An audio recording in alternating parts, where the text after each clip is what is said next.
The center position, NRL fantasy, the ugly stepsister of positions, the one that people don't want to pay attention to. But in my opinion, one that was the difference last year. We saw Ewan Aitken pop up. We saw Herbie Farmworth pump out a 55 average. We saw Bradman Best go on a monster tear. We obviously saw Kale Iro come in as well. So it's a spot that you need to pay attention to.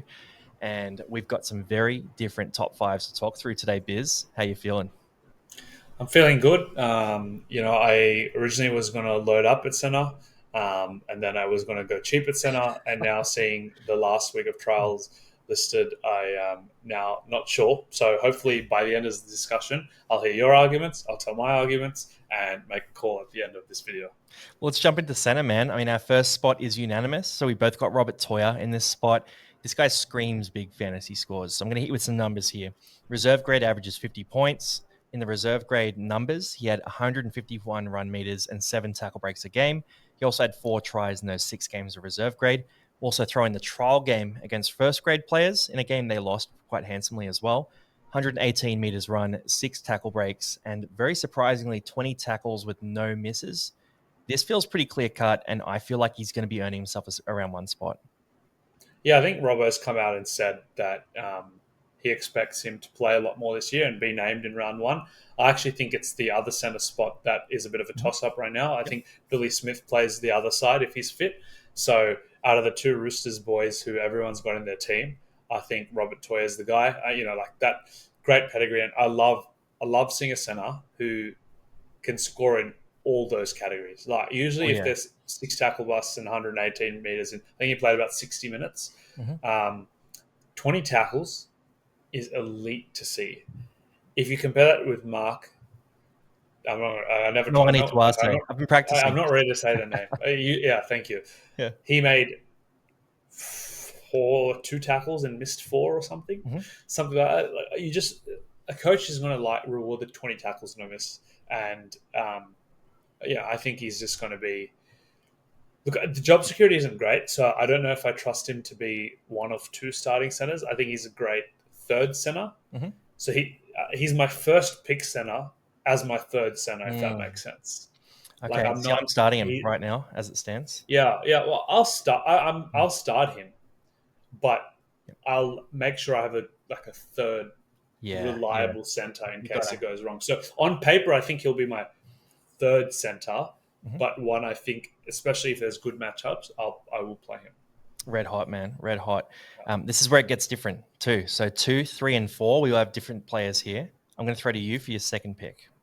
Yeah, I love Dylan Lucas. Mm-hmm. Yeah, I was on your guy at number 2 up until the list, but I won't spoil it. But I think Dylan Lucas. I think they've moved Frez to the mids Yep. this year. He's named it lock. I'm not too sure what's going on in the long run, but I think Lucas was just so good last year.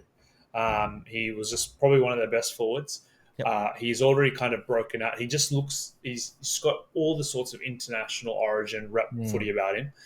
He defends pretty well, at least in terms of work rate. He can score a try. He's a very good try scorer. Look, he's priced at 50. He averages 55 when he plays 70 plus minutes at the second row, and kind of does it in base stats: 39 tackles, 111 meters. That's 50 points at base, and then attacking upside on top of that. I think he can average 55 again this year. I think other than maybe shifting to center when they really need it, like if there's an injury, I think he's going to play 80 minutes in the back row every week. Um, he's expensive, but getting that reliability and consistency at the center position, I think, like it's a no-brainer for me. He's Yep. going to be in my side unless I go for the 2 cheapy options. You've covered it. You've covered it. That edge is going to be fantastic this year. I think there's going to be a lot of points scored down there. So completely with you there. He's in my number 5 spot. So I agree with you there completely. For my number 2, I've gone to Jack Bird, and there's a few reasons I like this. So he's been named on the bench for this week's trial game. It's panic stations for a lot of people. I'm still leaning into the fact that I think he's going to be solid for round one. So he's an older guy. They've seen him play lock before. He's done it before. He's been playing for about a decade now. They know who he is. I don't necessarily have too much worry about him not getting huge minutes in the trial game, but I do need to see him named to start round one. Now, what I'm thinking here is that the Tigers really do want that playmaking lock. So they've gone out and they've sort of copied a bit of the Penrith system in that they've gone, all right, we want big bruising wingers. We've got Gerald Skelton and we've got Sunia Taruva. So they're going to make a bunch of meters at the start. We want to upgrade our front row. So we've gone Royce Hunt there, big impact guy in the Leota role, and then more of a Terrell May and that sort of Fisher Harris kind of mold there. So they've upgraded their props. They've grabbed Jerome Luai, who obviously is a Penrith guy, and Coruscant from Penrith as well. So I think they're going to want their lock to play that Isaiah Yeo role. It's Isaiah Yeo from Wish or Timu, right? It's not Isaiah Yeo, but Jack Bird's a guy who can play that role. So in my head, it makes sense what Benji's trying to build. And it makes sense they would carry a ball playing lock to support guys like Luai and Galvin, who are better when they're a couple of passes wide. So that makes sense to me. And then the numbers make sense too. Starting lock average is 54 points in 70 minutes for a guy who is priced at 27, and you can play at center. So theoretically, that 54 in 70 minutes, it's 1 point less than the 55 that Dylan Lucas does, right? So I look at that and go, yeah, you know what? I've got to have this guy in my team. If anything comes out that proves he won't have big minutes this year, then we have to change that up. But right now, I just look at that. I look at the minutes, I look at the role, and I look at the middle rotation with Coruscant and Terrell May feeding him good ball, and I see big upside. Yeah, look, I agree with all those points. Like, he was my number 2 up until he was named on the bench this week. I will counter you saying that they've seen that he's a veteran player, and that's why they don't need to see him. With that, they've seen a lot of Twal over the last XYZ years, and they've put him at 13. And so it's not like they really need to see Twal over Bird. So well, what's Twal going to do this week? Good point. Yeah, exactly. So that's my counter argument. The other thing is Clemmer leaving the Tigers does open up more middle minutes. So Twal might be required to play that bench prop role, which frees up Bird to play in the middle. I don't really understand Bird coming off the bench. I think he's going to add more starting to them than Twal will.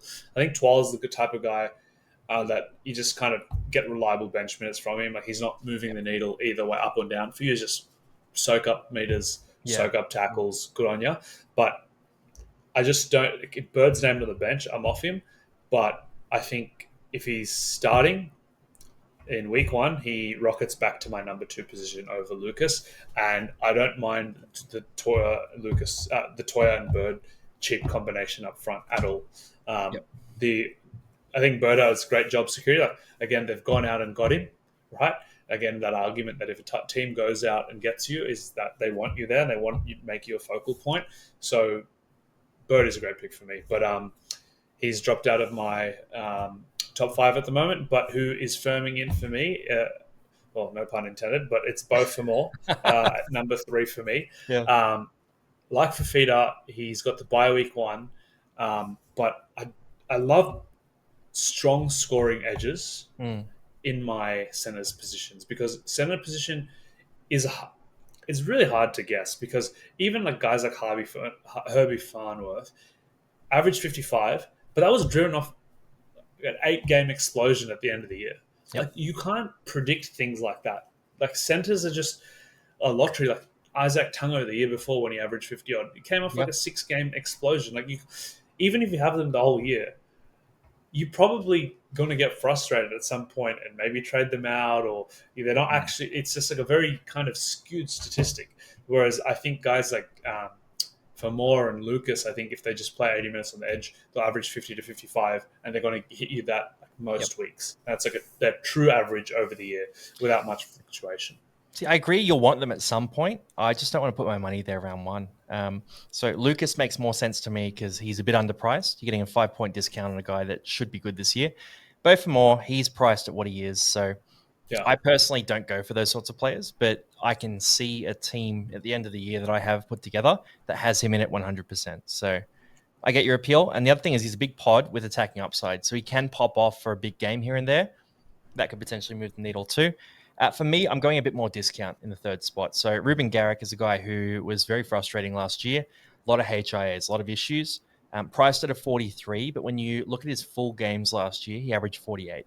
So that's 5 points of value. Again, we're looking for that value play. He's also got the dual positions. So we're all starting guys like Yongi. We're starting guys like Toia, Nwangani Tuase, like all these different players. If one of them gets dropped, if there's an injury to Jack Bird, whatever it is there, a guy like Garrick is a guy who can move between wing, fullback, and center. So it gives you a bit of flexibility. And in an ideal squad configuration, I want one winger, fullback, center duel. And none of the surefire guys are in that sort of position. So that's where Garrick has a bit of value and should be a pretty solid scorer. Again, we talked about DC in the halves too. Manly should be good this year. Garrick is a big beneficiary of that. Yeah, definitely. I can really see it happening. I think Garrick is being mentioned by a lot of people. Mhm. Yeah, he's The, common. I think He's that common. yeah, he's reasonably common. I think Mm. the dual position is great. I just the upside for me is like 5 points. So I don't Mm. know if it's enough. Like if I want to spend up, I might as well just get a guy like Fermor for me, or a Goal Lucas kick who though, probably every. dual Yeah, no, I get position, that. I get that. Manly, Yeah, turbo but kit, like known for an early HIA and a couple of clangers, 100k and cheaper I though mean, than more. 100k chair, and like Fermor is obviously reasonably Yep. has had injury issues in the past too. So I don't hate it. Like I can, he's probably after hearing your arguments firmed into my five or maybe Yep. even my four. But Yep. He's iffy. my He's a filler guy. he's Yeah. iffy. But speaking of value, I don't love this, and you're gonna hate it. But speaking of Manly, Oh, speaking of edges might playing lead. minutes, Ben Trebojevic, look, it's not the hottest option. I feel a bit sheepish raising it, but I think this You can year, finish the show by yourself. I'm not. yeah, I'm not staying. Ben Trebojevic again.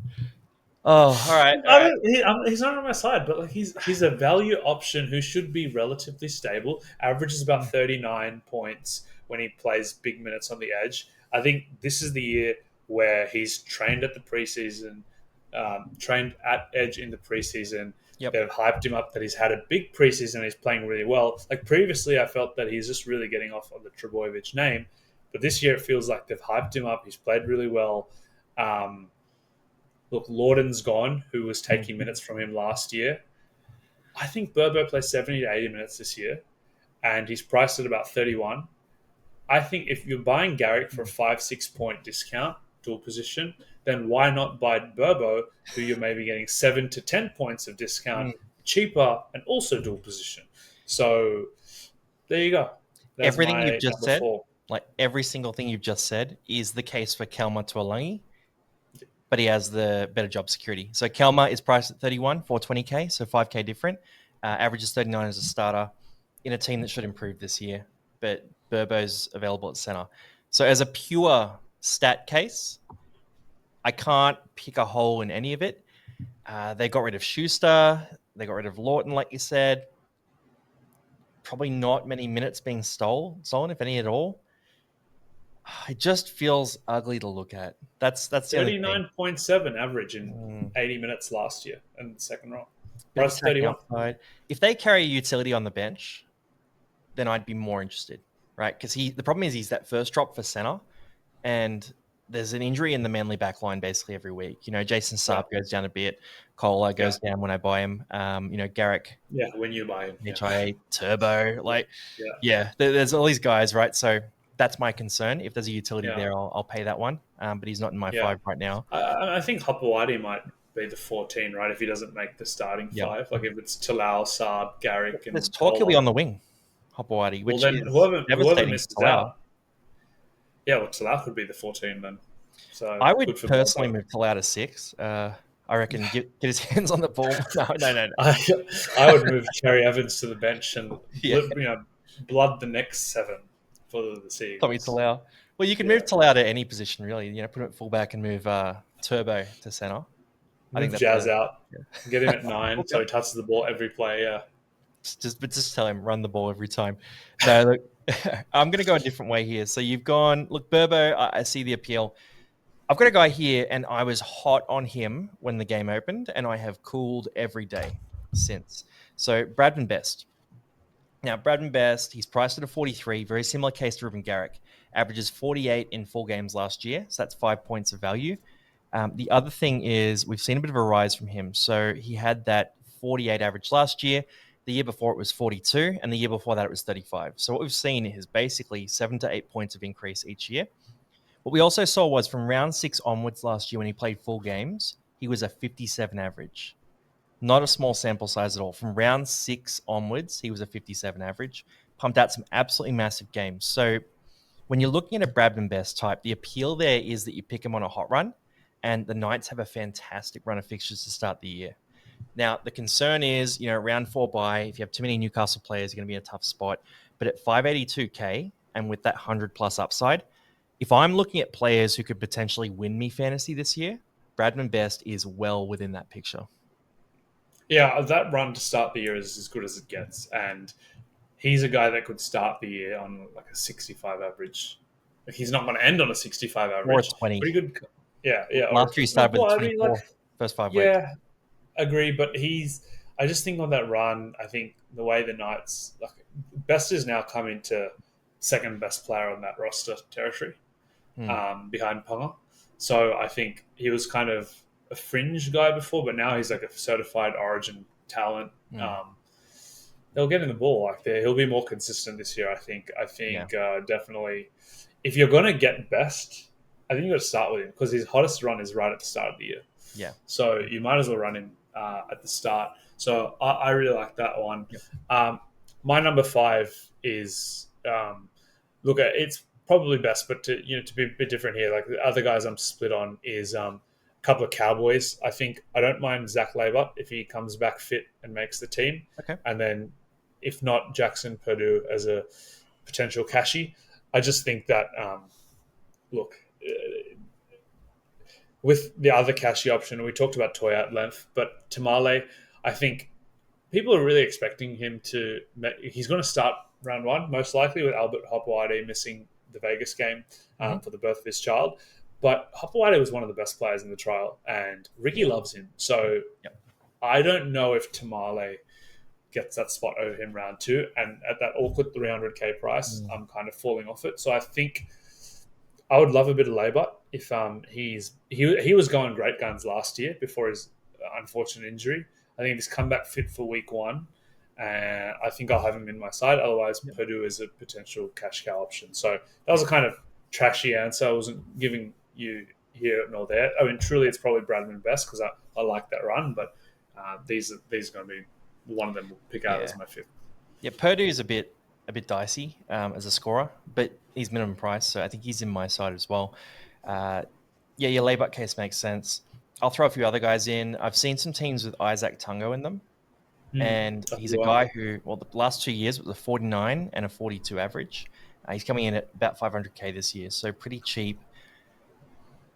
You're picking form runs and historic. Like, he's an ugly one to look at because he was so disappointing last year, but statistically, it makes tons of sense. Yeah. Well, I never bought him. But I kept thinking he was going to bounce back and just waiting to see a bit of a glimmer to go buy him, and it just never happened. Penrith also doesn't really have that glow in the back line anymore. So they used to have guys who are massively inflated out there, and we've seen McLean score terribly. We've seen Taylor May put up some disappointing numbers. Tungo as well. Alamotti hasn't been fantastically impressive there for fantasy either. So it's not the spot to be anymore. Other than that, for center, you could go an outrageous pod in Herbie Farmworth. You're paying way too much money for it, but he's a guy who can pump out 100 any given week. So that's one that's worth considering, but it's not something that I've done in any iteration of my team. Outside of that, is there anyone else that you'd chuck in there? Maybe a Noani Toia, you could talk about at 350K. Awkward price point for a guy not guaranteed a spot round 1. Yeah, I think if he was named round 1, he's in my side. But it just sounds like he's just a placeholder for Billy Smith. All the reports this week are that Toya's locked the spot, and it's him and Billy Smith for the other one. And you know how much Robbo loves Billy Smith. When Billy Smith's fit, it's not that often he's there. So he is a good player as well. So he's on my top 5. The other guys kind of, I think with Moses back this year, Penasini could have some upside. We kind of thought this last year, and it didn't pan out. Well, this year, Adokar potentially outside him. Very, very different makeup. So, having someone who can finish tries outside him could be very, very handy. But look, I'm not really sold. I think there's better options. I think it's a pretty clear top 5, 6. I'll throw one at you. That's a bit different. Jack Howarth, 450K. Talented guy, came into center for the first time last year. Melbourne is a good position to be in. At that price, could be a guy who makes a bit of cash. I'm seeing him in a lot of teams. I'm not buying him for any of my teams, but I can see the appeal of a guy like him. I definitely see the appeal. I just think that he probably raised his price a bit too much last year. Yeah. Has upside for a run though, just being in that good a team. Um, Yeah. so look, I'm not going in myself. I think I just love the options we named, but Yeah. I'm not talking you out of him either. Yeah. I think the price raise is not going to be that much either. So, and we can see it right here, like Reuben Garrick, Bradman best, they get to about 580K. It's a 43 average. So for him to get, 100K of gains from 450 to 550, he's going to have to pump out that low 40s average, which it's pretty hard to do. And he didn't really look like that kind of player last year. So it doesn't really have that ceiling and has a few 30s in him. So I'm not super hyped on him, but at the same time, should make a bit of cash. For centers, who you got starting right now? And who've got in the bench? I've got Toya. I've got Jack Bird, which I just swapped out for Dylan Lucas before this video. Yep. I had Tamale as well. Okay. Um, and I had Mark, and I'll let you say his name. But I feel like my center composition is going to change a lot over the next couple of weeks. But I think Toya, Lucas, Mhm. and Bird will most likely be there week one. So I'm running Toya Bird as my starters at center, going super cheap. And then I'm not having a backup center on the bench, but I'm having Reuben Garrick in my wing fullback spot and multiple backup wing fullbacks. So backups by extension. Yeah, I could easily be swayed into Bradman Best as well. So yeah. I'll look at that. But right now I've got a couple of Newcastle players. So I need, like, basically watching the trial game this week is going to tell me a lot. If I see Kalen Ponga and Bradman Best combine at least 7 to 8 times in this game, I will 100% own Bradman Best. If it's about 5 combos, I'll think about it. If it's less than that, I'm not touching him. So you're going to actually count how many times they connect, and at a I'll be sitting there, certain mate. set number, you're going to be like, into my team now, done. I'll Yeah, do the trade in at that moment. Yeah, little yeah, notepad yeah. out. I just Okay. need to see it because they're basically at full strength. I don't love, I mean, I've cooled off because of Tyson Gamble at halfback. That's, I hate the yeah. spine. I don't Hate know the why spine. they've done that. Like, I like Gamble. I actually like him as a 6, but they've just gone Gamble and Sharp. It feels like With it's going to be clunky Crossland to at me. 9. Oh, Yeah, and then but Frizzell's not I a mean, playmaker at lock either, so it's a bit of a weird team. I just think we're not in the fullback video, but like Ponga just touches the ball 6 times Yeah. a set. Like everything goes through him. Well, that's a good segue. We're going to do fullbacks next, guys. So check that one out. Hopefully you enjoyed this. Let us know who your starting centers will be. Otherwise, thanks for jumping on, Biz. Let's move. Good sesh.